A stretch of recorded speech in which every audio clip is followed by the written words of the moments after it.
Hello, everybody. Thank you for joining. I'll give a quick intro to people who weren't here for the first one.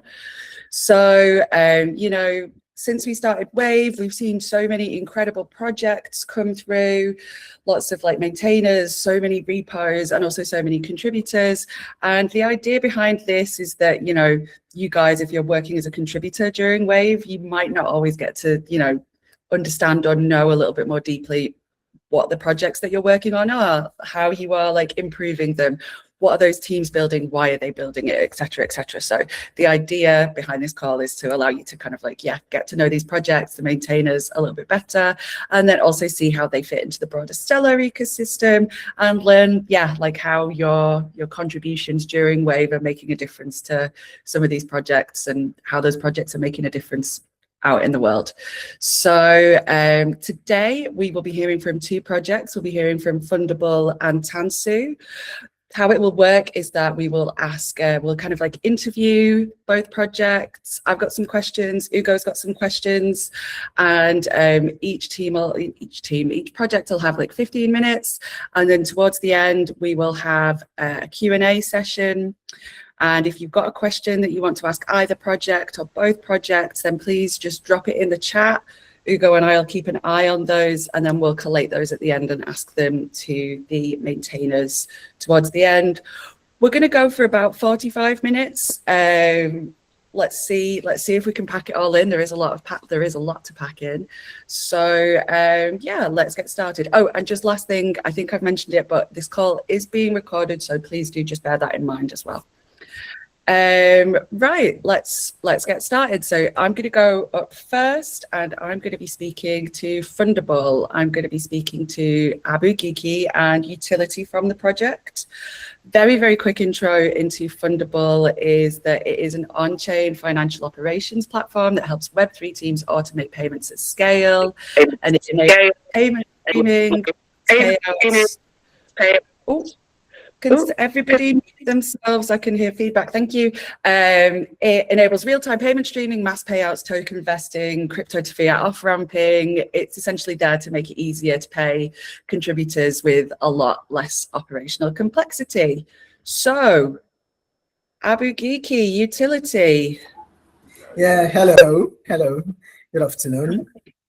How's it going? Nice to meet you. It's going great. It's going great, as you can see. It's going great. How's the weather over there? It's pretty good. It's pretty good where I am at the moment. Yeah, it's a nice day in Germany. Awesome. That's nice here in Nigeria, northern Nigeria as well.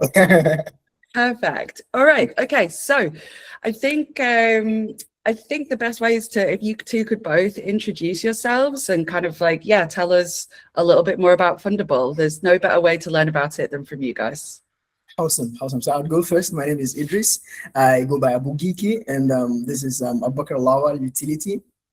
We are building Fundable, an on-chain tool for Web3 system and Web3 ecosystem for everyone in the ecosystem to use. We currently are gunning to be the operating system for the entire ecosystem. So what we do currently is we process payments, do mass distribution of tokens, with the streaming, and so everyone has a lot of this token. A lot of token is when you have those things, you need to be able to spend them in your local currency. So we do fiat some off-ramping as well, and that's basically what we do. And that lets Utility also say something about the product.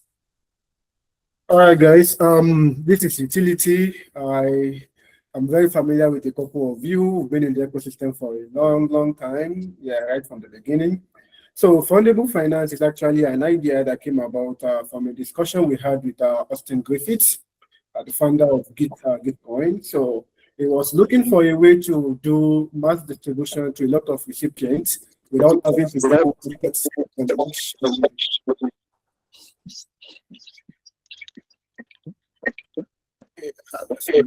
Guys, if you're not talking, can you please keep yourself muted? It would just be really, really nice for the people who are speaking. Thank you. That's the quick background as I was going through. So yeah, I wanted to do these distributions without having to go manually over the distribution, sending from one person to the other. So he put out a request for anybody that can actually build such a tool. So we took it up, we built it, and he was so wowed by it. And we were like, wow, if somebody like this could actually use this tool and it save them a lot of time, it save them the energy and make their work efficient, then why not build it for the wider ecosystem? So yeah, we started with mass distribution. Then we also realized for Stellar ecosystem particularly, there are virtually no tool that are being built for DAOs for Web3 native companies on Stellar. Currently on EVM, there are some tools where people can actually stream payment over time to recipients, but there is none from our own observation on Stellar currently where you can actually stream to recipients. So we are building that, and that is exactly what we got SCF funding for, because they realize this is actually what is actually needed in the ecosystem, and we are taking it upon ourselves to actually work on this. And all of this, we realize, oh, without people being able to spend these tokens in the real life, we have accomplished nothing. So if contributors get paid, if those contributors get paid, if employees get paid, they still need to actually use these tokens in the real life. So we call the off-ramping the last mile in our own system. So the last mile allows us to actually off-ramp to 23 African countries. At the same time, we have coverage in Brazil at the moment, and we also have coverage in Europe at the moment. So yeah, that is what we have done so far. For our off-ramping, we've been able to help a lot of drip contributors spend their money in the real life. A couple of them have been like, oh, you are a saving grace. You saved us the loop of going through, copying this and that, and then sending all of it. So, to be honest, we are very happy to be building this, and the fact that people are using it is actually adding to how much we feel about the ecosystem. Yeah. That's amazing. That's like really comprehensive. And yeah, I love how all those pieces kind of like fit together. It's like you've seen a gap and like a pain point that needs solving. You've gone in there, you've done it on Stellar. Stellar's like as an ecosystem is about making payments more simple. And then, you know, you're using help from drips to advance your project, and then helping those people use their funds that they're getting from Drips Wave. It's kind of like it's a nice loop, hey? Let me go back to, obviously lost my place. So like you've answered already kind of like my first two questions, which is kind of like, why are you building it? What gap does it fill? Like you got that, like nailed it. So like, what does the roadmap look like? Because you're building this like toolkit, right? So what's next for you guys? Where is the project currently? Where is it going? Yeah. So what next for us is that we are currently building, while we have the off-ramping the last mile, we started with the last mile. Now we are working back up to the streaming feature itself. That's what we are currently working on testnet. We have our smart contract on testnet. We are talking to some auditors because the streaming contract will be custodian fund. We do not want to put half-baked contracts on mainnet. So we have the smart contract already. Anyone who is interested can help us test on testnet. But for mainnet environment, we are currently talking to some auditors to go through the smart contract code before we deploy that. We are also working on an SDK by the side that will make it easy for anyone building project in the ecosystem to plug into the streaming feature without actually using our platform. So we are doing that. And at the same time, we are also building an indexer from the ground up, because what is available in the system is not comprehensive and not customizable to our needs. So we are building from the ground up so that anyone from anywhere can track events emitted by activities on our contract for any purpose they want it for in their project. Yeah. So we're building that. And at the same time, we are also working on UX. We have what is known as UX version 2. At the moment, our UI is being changed from the ground up. Our US is being worked on. So we have a couple of interesting things we are working on. Like there is a lot for contributors to actually work on if they are interested. I believe we'll get there because I will go to the nitty-gritty of what is available for contributors to work on. But don't let me jump the gun. I'll wait for that opportunity to talk more about that. Yeah.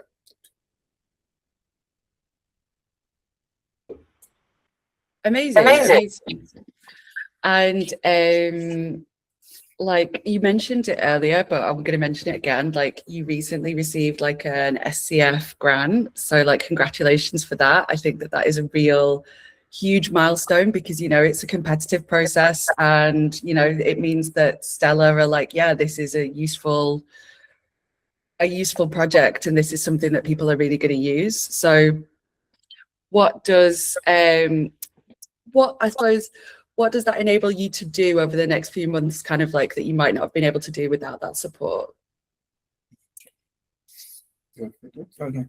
So, well, thank you for the question. Well, the SCF is, I think it came in at the right time because, you know, building can be, you know, very tedious. And when you have a team of cracked developers and designers doing this, building this kind of things, sometimes it can get overwhelming.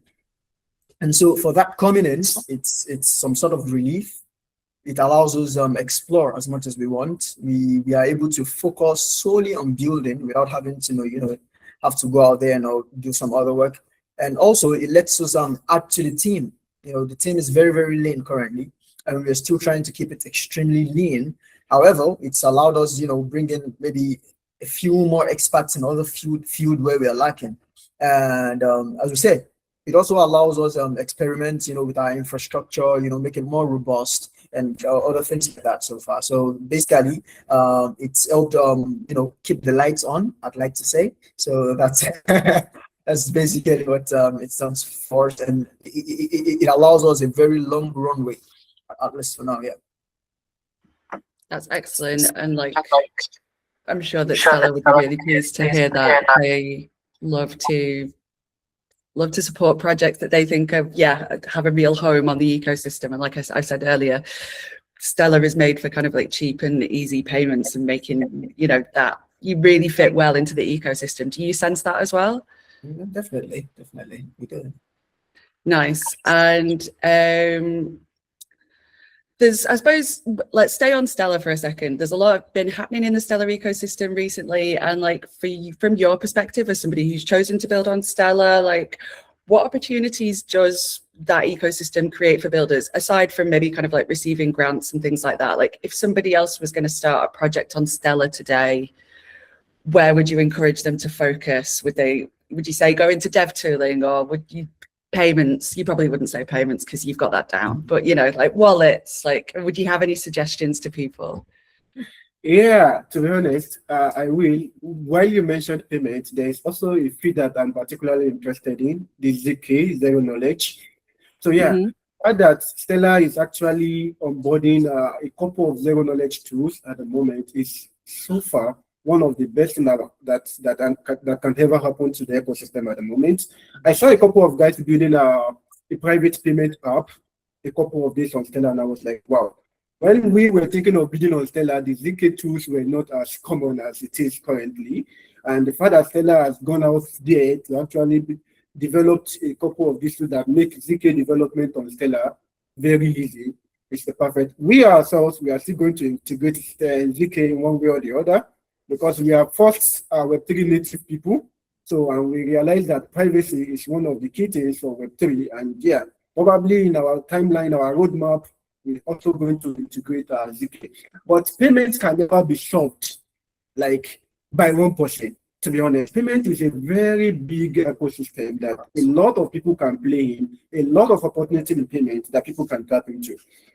And to be honest with you, from Africa, we have a lot of issues with payment. And I saw a project yesterday building integration with the majority of the infrastructure that we struggle to make payment, because naturally they don't take our credit card, our debit cards to make payment directly.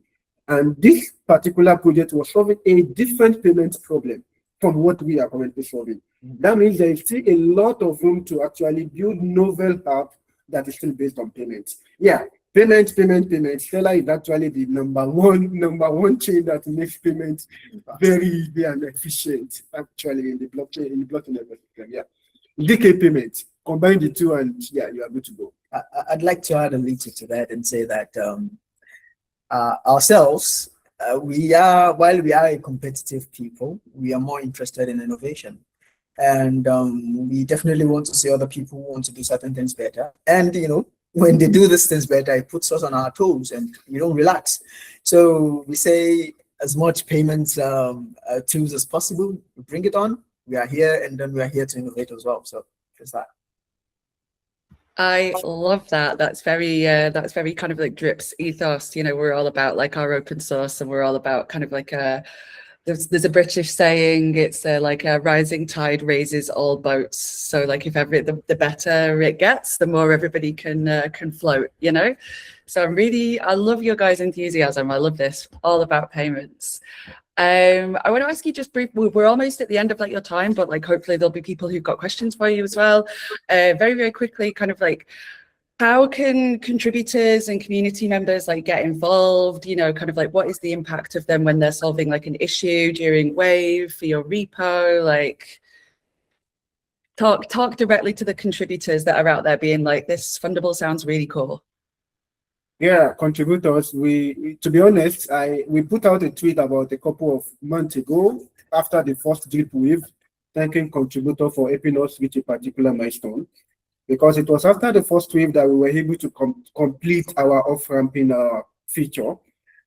Before then, we were still trying to build it in-house, and in-house we were just a very lean team, and without the help of contributors from outside our team, we were not able to cross that particular bridge easily. But after the first drip wave, which we participated in, like our progress was like 10x.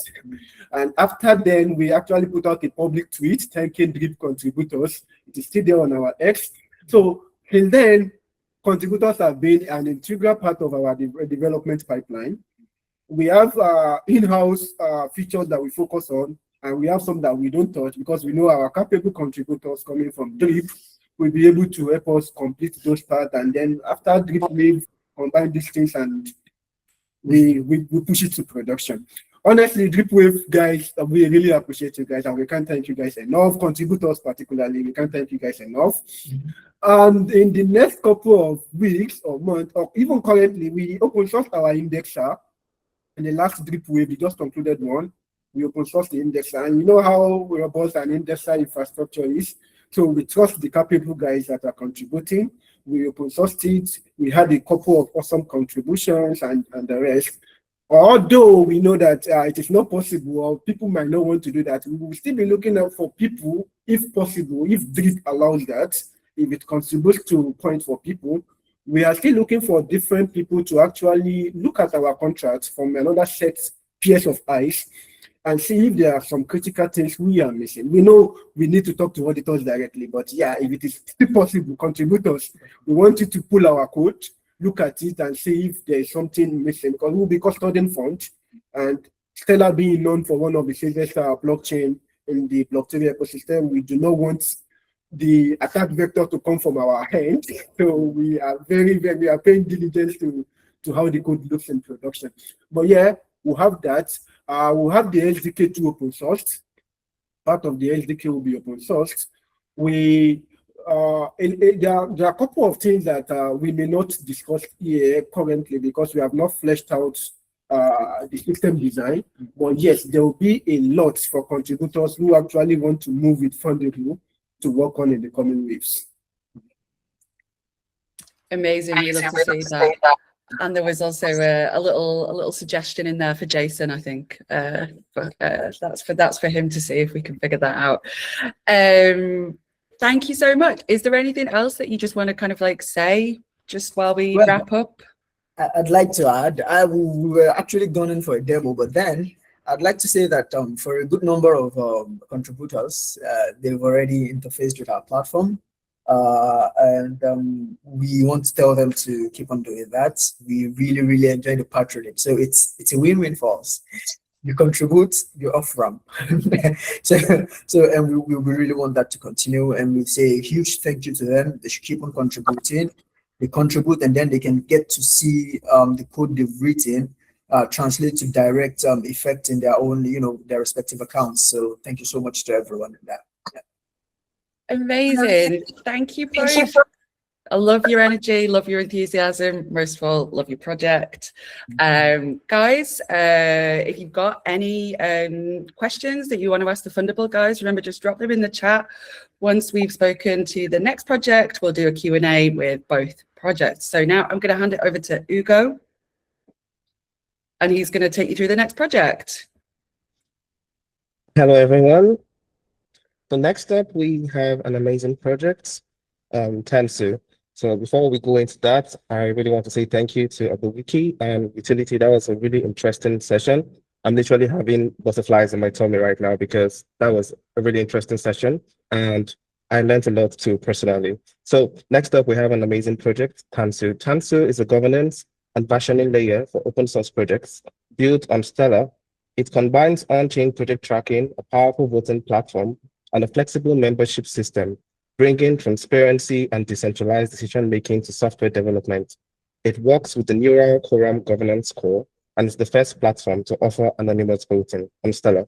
In recent times, Tansu has been used to power voting for the Stellar Public Goods Award. And today we're excited to have with us the founder and maintainer of Tansu. Hi, Tukwi. Feel free to introduce yourself, tell us what you're building, and how the idea came about. Sure. Yeah. Hi, everybody. I'm Pamphile Tupui on Discord. You may have seen my names there and there. So yeah, I'm a principal engineer at the AHA company. We've been in the Stellar ecosystem for a while now. We are integration partner for them. We build the Stellar CLI. We are helping them on many things and integrating big banks, for instance, because we have a big focus on financial institutions at the moment. And on the side, yeah, I'm contributing a lot to open source, and I have a lot of hats in the community because I'm a pilot and I'm a category delegate helping with the Stellar Community Fund. And all of that led me a bit to do my own project. And that's how I came to actually develop Tansu and to think about that. Because as an open source maintainer, I always wanted to free myself from GitHub, basically, and to actually move the governance part and the decision-making part on-chain, because now we have tools for that, and DAOs can be used for something else than just managing tokens and distributions, things like that, and you can actually do way more. So I'm really excited about Tansu as a project in general. Awesome. Thank you very much, Tukwi. So initially, I mentioned the fact that Tansu was used in the recent Stellar Build Awards. If you could share some light on that, that would be really helpful for contributors here. Yeah, so Stellar, the foundation, there's been a lot of discussion recently about governance and how we can make all the decision-making a bit more transparent to include more people, diverse set of people, and to increase the contribution, the participation. And so the Public Goods Award is a specific award. Maybe some people who checked the handbook did not really see that this award was a thing, because it's. So I'm going to maybe later on explain a bit what this award is about. But basically here we wanted to pilot a new way for people to vote. And so instead of voting on the classical community.stellar.org website, people can actually vote on chain and express their voting on chain. And so this is the first step of Stellar, actually the foundation trying to move some programs on chain and to have all of that votes recorded on chain. And as you introduced in your presentation, Tansu is actually behind the scene, the first platform on Stellar to propose anonymous voting, because that's very important for some community members they actually want to stay anonymous when they cast their vote, to avoid bribery and other issues like that. So transparency is important, to know that your vote has been counted, is accounted for.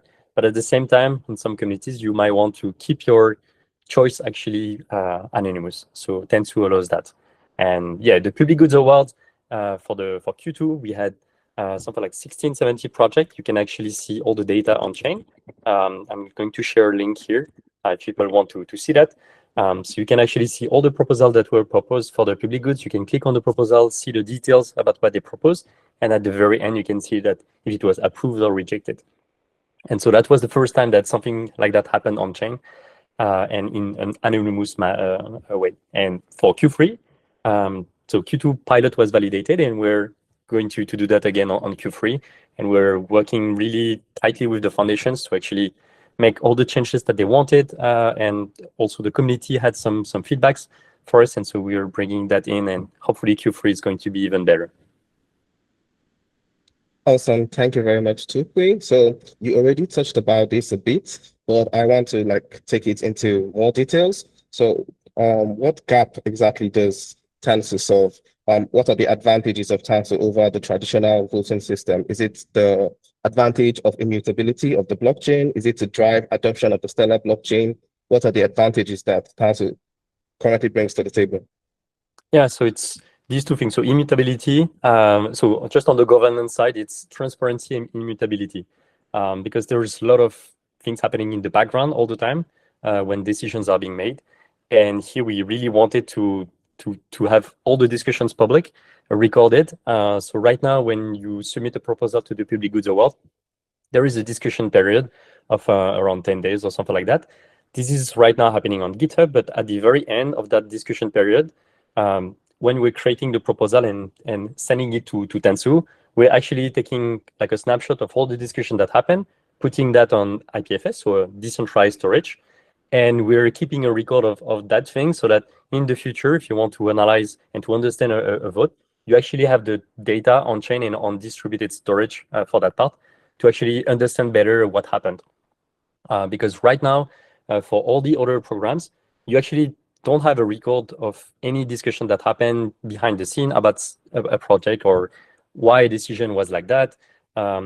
Because sometimes you will see a score, maybe the project was chosen by the community, or the community did not choose a project, but still behind the scene there was some adjustment made by the delegates, because when a vote ends, we always have the discussion all together, and we're going through every single project one by one again, saying, okay, the community signal is to actually fund this project or not, but how strong is that signal? What were all the people who left negative comments? What were all these comments? So we are taking all that into account to, in the end, cast a decision. But none of that is actually public, and there's no record of all that. So with Tansu, we're trying to do this in another fashion, to actually have things really recorded and to be transparent and available and everything.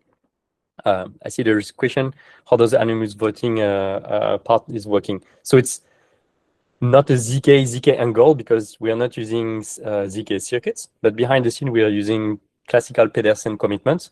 So I can go a bit in more details later, but there is a basically, if you're a member of SDF, you're able to decode the votes because you have access to a private key allowing you to decode the vote. But on chain, all the data is stored as a commitment, and it's completely private. So I hope that answers your questions, Jason. Yep. Yeah. Thank you very much, Tupi. That was very, very comprehensive and very, very innovative, actually. That definitely trumps every traditional voting system we currently have. So currently, what does your project look like? Where are you? How can contributors get involved in the project? Where are you heading to? Yeah, so there is a lot of open items, honestly, for Q3. And it's a bit Q3 already started, the selection process and crafting proposal and that. So all the proposals, they are in, on GitHub, it's open for discussions. And I'm fighting the time here to close all the features that people wanted for the new votes. So I have a month or something like that to get to it. Going to make it, but there's, yeah, thanks for sharing the link. There's a lot of open issues and things that we want to tackle. So for one big one, for instance, is there's a collateral system to avoid spamming when you're voting on a proposal. And here we want to make this collateral system work a bit more efficiently, because of the way Stellar is working, there's a lot of events which are being sent when you take a collateral and things like that, and you might be blocked if you don't do things properly. So you cannot basically repay 100 people at the same time in one transaction. You need to think about other systems. So right now it's one focus that I have, but there are many other items on my roadmap and things that we want to push. But Q3 is basically the big item. So the Public Goods Award Q3. And another thing that we're trying to do is there is another project called the Stellar Registry, which is a registry for Soroban Stellar smart contracts.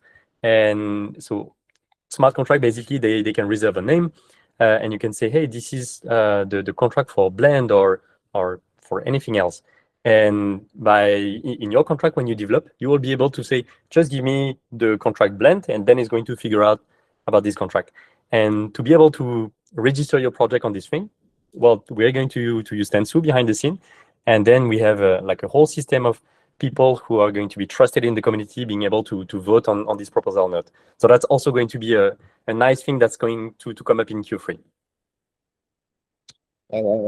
Thank you very much, Tukri. That sounded very high level. In case you're confused or have any questions, feel free to drop them in the chat. And at some point, he's going to answer those questions because I can't help you there, actually.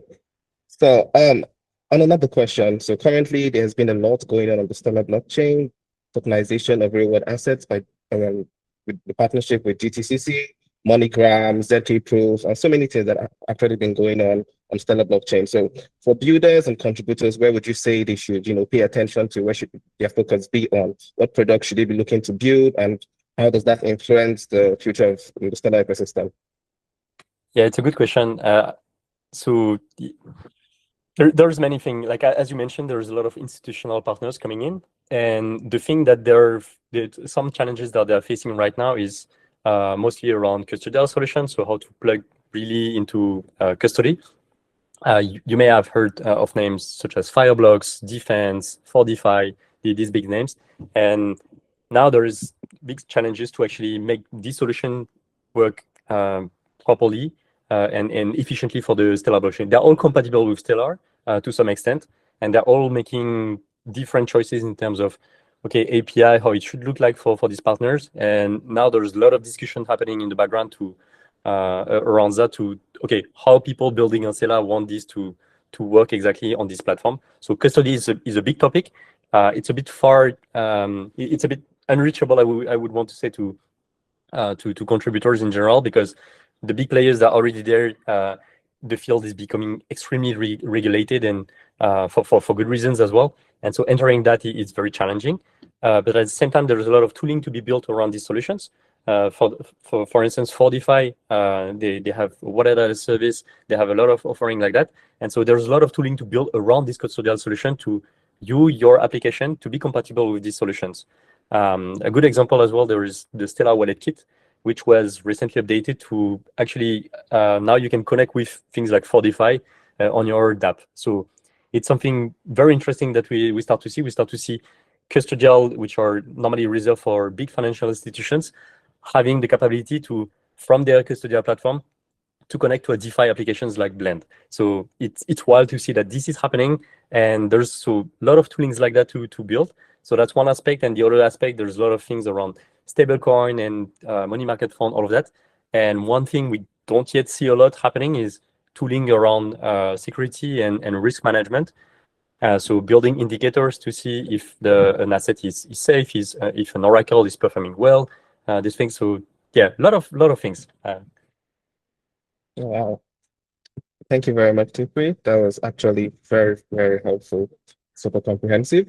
So if you are someone here and you're looking to build on Stellar, this is actually the best time to get in. There are a lot of things to, Yes. look forward to building. And I would advise that after the call, when the recording is sent out, you can definitely go over it again and then, take a look at what you want to build, because he has said quite a number of things that are very, very helpful.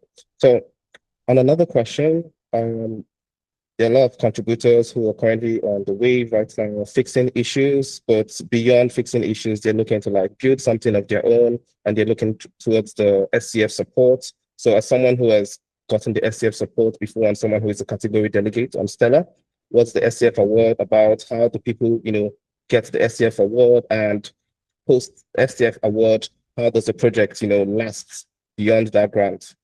Yeah. So on your first question, so SCF, yeah, it's a very nice program, and one of the best actually currently, and for a few years now in the blockchain ecosystem, because it's a no string attached program almost, because you're getting possibly some funding, and you're free to build, and you don't have to come back to the foundation and to actually they don't own stake or anything in your company and things like that. So it's very nice program. The program, while it's like being run, and when you get an award, you get also some support from the foundation. So that's very important. Onto how to get it. So there is a few things. There is the big award, of course, but I would also suggest people, especially when they're starting something and they're not sure exactly if they're going to find product market fit, sorry, and things like that, to look into their. So in Stellar, you have ambassadors, and in regions, and so in Western Africa, Eastern Africa, you also have. So I'm saying that because I know there's a lot of people from West African regions in RIPS and in this call as well. And here there is quite some activity, and these ambassadors, they actually have access to what is called an Insta Award. And so it's smaller grants, but way more accessible in terms of selection process, because it's supposed to be something which is quick turnaround and trying to get you off the ground and see if there is something actually there. So my suggestion is actually to try first to do that. And then you get the recognition and you have that. And then once you say, okay, I really have a product, I really have something, I got an Insta Award, it's working, there's something, then consider to come to the big award. And here the big award, there are a few tracks depending on what you're trying to do. So yeah, thanks for sharing the handbook. I'm going to say that the handbook is like a Bible, like for the Stellar Community Fund. Read it like 10 times. All the questions that you might have, they're really answered there. And so oftentimes we see questions on the Discord, and a lot of questions are really answered in the handbook. It's very comprehensive. And so here you have like a few tracks, and depending on the track that you choose, the requirements are a bit different, but it's very, very competitive, as you mentioned. And something that people don't really pay too much attention is that now with the help of AI, it's quite easy to quickly make a proposal. But reviewers, we actually hate that. And we see that in 2 seconds, that a proposal was AI written, and you're being red flagged like right away if you do that. So my advice here is really, if you consider to do anything, like make a proposal on Stellar, spend some, you can of course use AI to like get ideas and stuff like that and challenge your ideas, but actually write it yourself, because we want to see who you are, what you're building, why you want you as an individual to build that, to build on Stellar. And yeah, honestly, we see in 2 seconds if something was written by AI. It's not always like a red flag, but it's we already like have something in mind to say, oh, I need to really challenge this to make sure that this team know what they're doing, and they're not just going to get some money and use the money for cloud token, basically. This is not what we are looking for. We are looking into people who can build on Stellar, people who will be there, because the award is funding teams even more than product, I would say, to some extent. Awesome. Thank you very much, Tupi. Please, guys, read the resources they've been provided for you. Yeah. I'm going to say it like 1 million times. Read the resources, read the resources, read the resources. It's like the Awesome. Drips resources. There is nice Yeah, documentation exactly. on Drips. Go read the doc. Exactly. Go read the doc. So there's something you mentioned while you were talking about this. We're already running late on time, but I just have like 1 or 2 more questions for you. You spoke about AI when it comes to like filling the proposals and everything. So as a general question, I just want to know your thoughts on where AI stands for generally contributing on the Stellar ecosystem. Yeah, look, to me, AI it's an amazing tool if you know how to wield it and if you understand what you're doing. The key for me is always keep a human in the loop. If you're submitting like a pull request and some changes to something, and you did not even have a look at what the AI sent, and you're just submitting that and letting the AI even write the description of the pull request or even the issue or anything like that, you're going to go in a wall, like 100%. Like real projects, they are never going to really like let you do these kind of things and to continue like that. Something like Tansu now is being used by the foundations to vote on awards and things like that. Me, when a contributor is coming in, I need to have some guarantee that they can use AI, but I need to know that they tested manually, they read their code, it makes sense, and that in 1 year we can look again at the code and add a new feature, and it's not going to break everything because they just vibe coded something which is going to break at the next thing. So yeah, use AI, leverage it, but do it responsibly and try to learn at the same time. Like when it's like outputting something, like go line by line and see what it's been doing, and you're going to learn a lot of things like that. And for most things, you actually don't need a lot of AI for smart contract development, because smart contract developments, in the end, it's very small, the code that you have to write for smart contracts. And you actually are way faster if you write this by hand than using AI. That's my take. I mean, that's going to be a very controversial last line, but yeah, thank you very much, Tukui. So in summary, everyone use AI, but do not allow AI to replace your brain, basically. So Tukui, I don't know if you have any last words, anything you want to tell the contributors and tell the listeners on this call, and then we'll go into the Q&A from there. Yeah, actually, it's a good thing that so Jason is in the call, and I know he's like doing a lot of radical work. So my thing is, yeah, can we have drips on radical? So yeah, I've been like a huge fan of radical, like now for a while, and now I'm finally like trying to push my contributors as well. Like I see there's actually Miracle in the call, so thank you, Miracles. Is one of the recurring contributor here on Tansu, and yeah, he actually made like a patch today, like on with Radical, and so we're trying to like slowly start to develop with Radical. So that would be amazing. Yeah, something we also, I mean, I think, yeah, we keep talking about. It's obviously something we also want to do. It's just like, you know how it is. Like as soon as you go like peer-to-peer, as soon as you go, decentralized, there's always a lot of complexity, and Radical is still moving very fast and like making a lot of improvements, like protocol changes and stuff. So we're just waiting for the right moment, essentially, is what we're trying to say. But obviously, it's something we want to do for sure. Amazing, thanks. Awesome, thank you very much, Tukui. Thank you very much, Jason. So now we're going to go into the Q&A session. If you have any questions, please drop them into the chat. If I do not see any question, I'm going to guess we all understood everything that has been said. Jason had a question for Fundable. Can you see that one?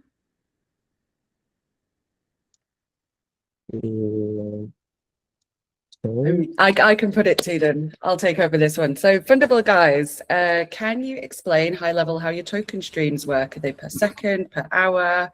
Can you immediately withdraw what you've received? Could you come again with the question, please? Yeah, sure. It's in the chat. So it's can you explain, like just like high level? Hi, we got a guest. Can you explain how your token streams work? Are they per second or per hour? And then can you immediately withdraw what you've received? Okay, so with the token streaming, it's we make it very customizable. Do you understand? So you could do it per second. For example, myself, I use the feature a lot because sometimes I have some fun with me and I don't want to spend it. So I stream it back to myself. I stream it back to myself. So this is me putting a bulk of my money, locking it up, and this can happen between myself and an artisan, myself and contributors. Drip can choose to adopt that style someday, and you can stream this over a period of time, and you can choose the timing.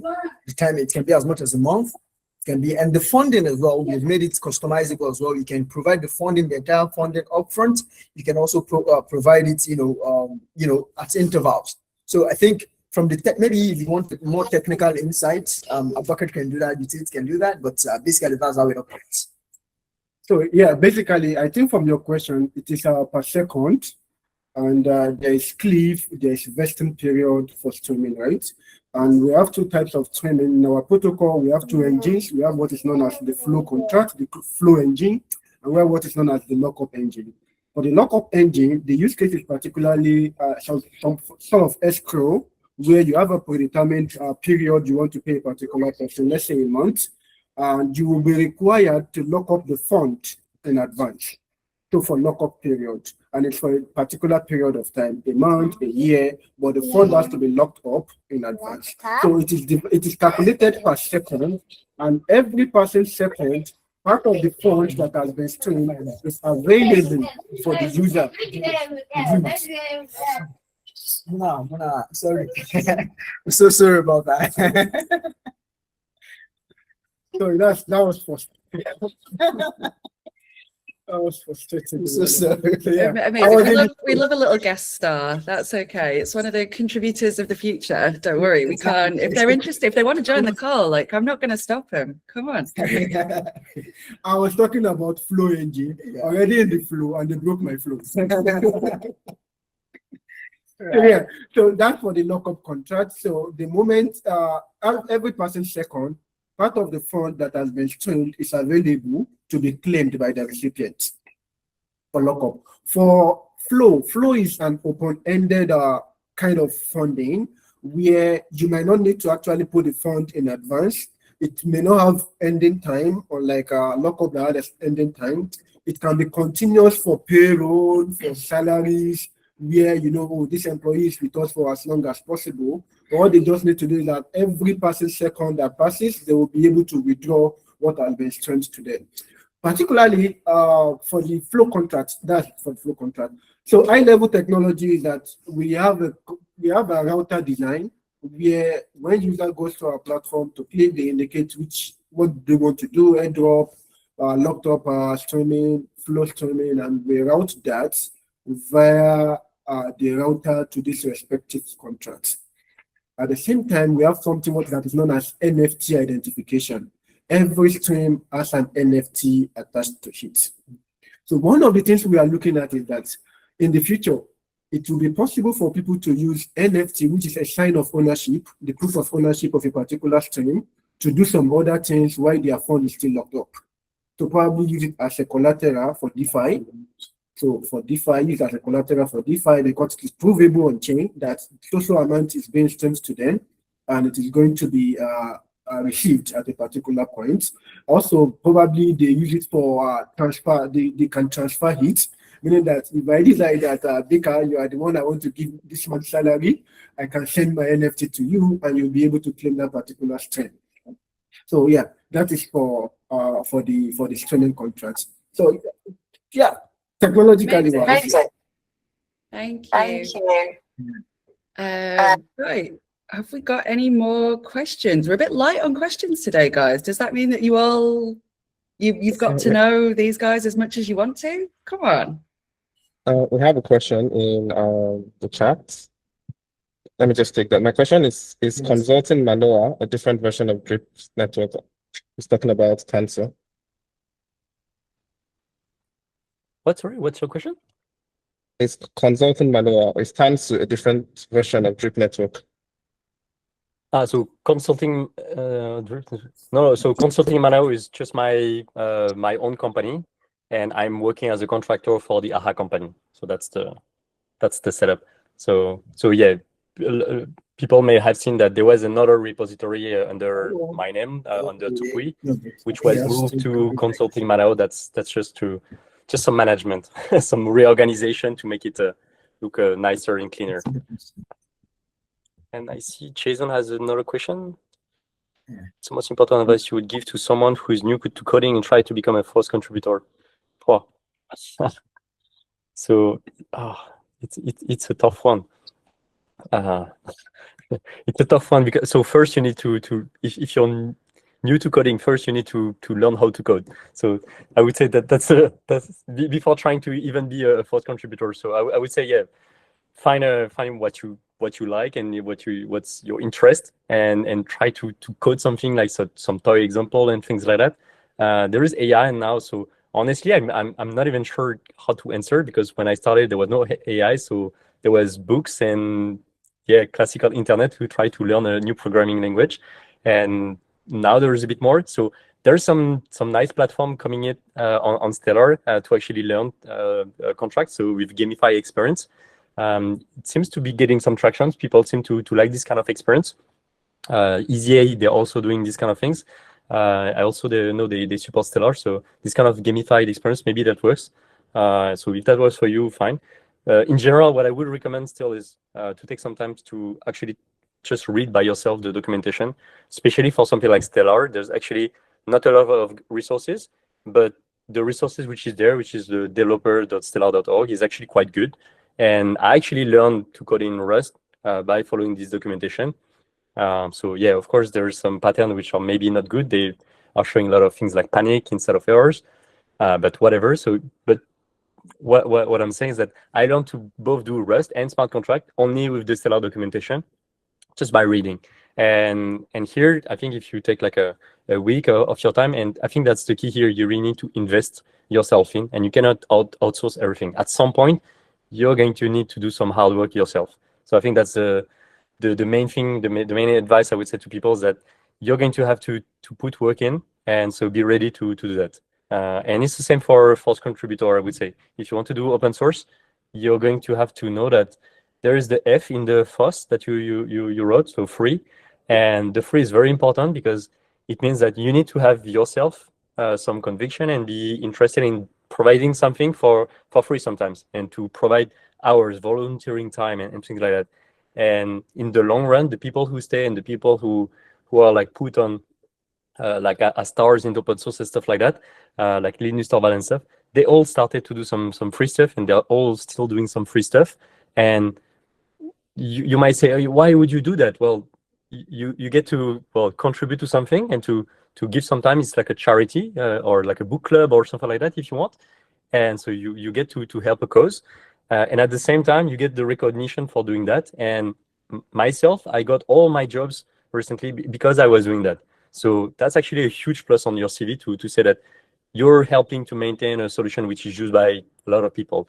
And you're just being also seen as a nice guy because you're always there to support people and to help out. So these will be some advices.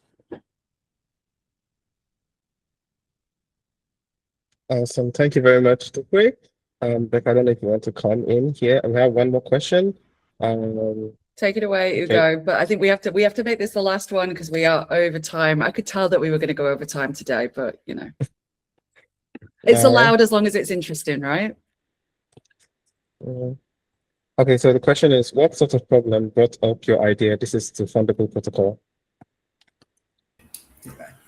Oh yeah, what I mentioned earlier in our introduction, the first thing we built for Fundable protocol was the mass distribution. I mentioned what led to that, the discussion we had with Austin Griffith. But for the streaming, I was once a freelancer, and I knew how trust involved environments can be when you have to wait for somebody to trust them that they're actually going to fulfill their part of the bargain by paying you after you deliver the job done. So instead, if you are a freelancer, a contributor working with anybody, all you can do with them is to have a lock-up streaming agreement where they are protected that they are not going to pay you in advance, and while you are protected that the fund that they are going to pay you is already locked up in a smart contract and to be released to you per second. So we looked for this security. I solved this problem for myself because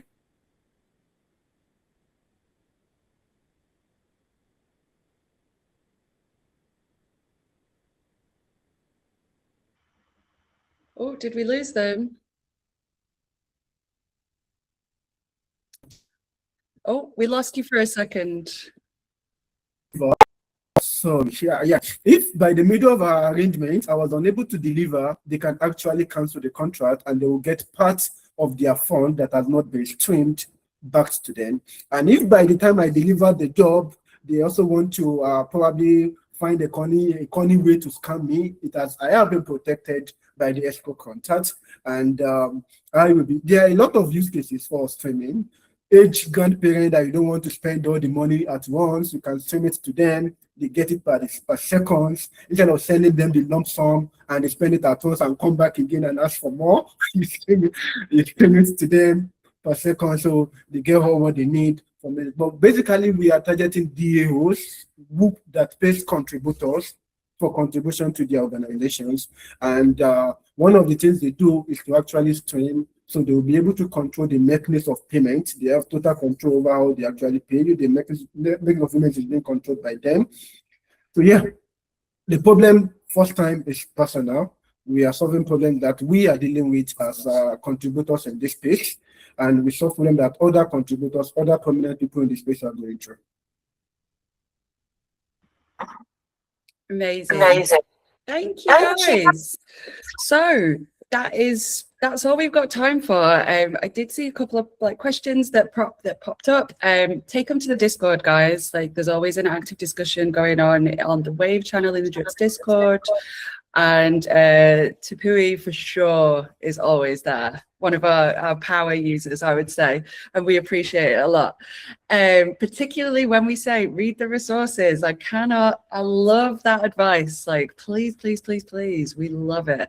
Thank you all for joining. Particularly want to thank all of the speakers today, Fundable, Tansu. Guys, we'll drop all of their GitHub repos again in the Discord, and you can go and follow them on X or take a look at what they're building and stuff. But yeah, thank you so much for taking the time to speak with us, tell us more about your projects, and let contributors know what's going on. So guys, that's all we got time for. We will put this up on the YouTube, and oh, I was going to say something then that I don't know if I'm allowed to say. I was going to give away the dates for Wave 7, but I think I might have to keep that quiet a little bit longer. Anyway, join the Discord and we can find out when that's going to happen.